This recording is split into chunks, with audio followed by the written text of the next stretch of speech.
Hello बच्चों, मैं साक्षी शुक्ला आप सभी बच्चों का ऑनलाइन क्लास में स्वागत करती हूँ। बच्चों, एक बहुत ही प्यारी सी सुंदर सी कविता वीरों का कैसा हो वसंत, जिसकी रचयिता हैं सुभद्रा कुमारी चौहान।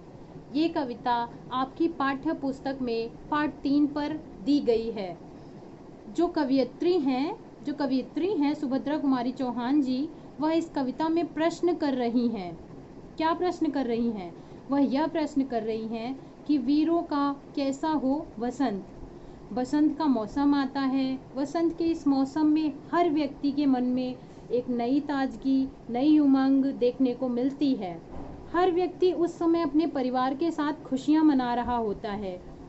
पर उसी समय क्या होता है, जो हमारे वीर सैनिक होते हैं वो क्या करते हैं, अपनी ड्यूटी कर रहे होते हैं। अपनी जिंदगी को हथेली पर रखकर हमारे देश की और हम सब की रक्षा करते हैं। उन्हीं वीरों के बारे में कवियत्री ने यह कविता लिखी है कि वीरों का कैसा हो वसंत।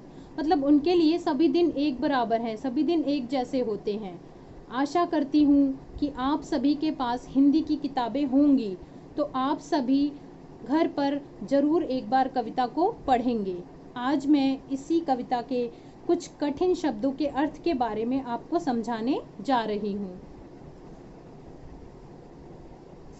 शब्दार्थ, ये पार्ट 3 आपकी हिंदी की पुस्तक में दिया हुआ है, वीरों का कैसा हो वसंत।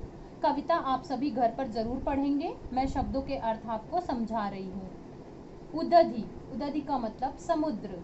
प्राची, प्राची का मतलब पूर्व दिशा। दिगंत मतलब दिशा का छोर। अनंग, कामदेव।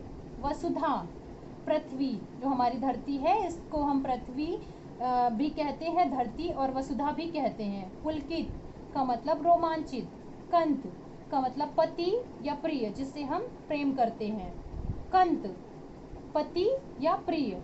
मारु, एक बाजा एवं राग जो युद्ध के समय गाया एवं बजाया जाता है। गलवही, गले में बाहों का हार।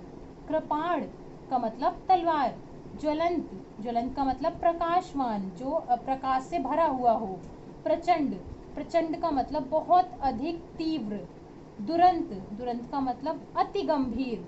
हंत, हंत का मतलब खेद या शोक सूचक।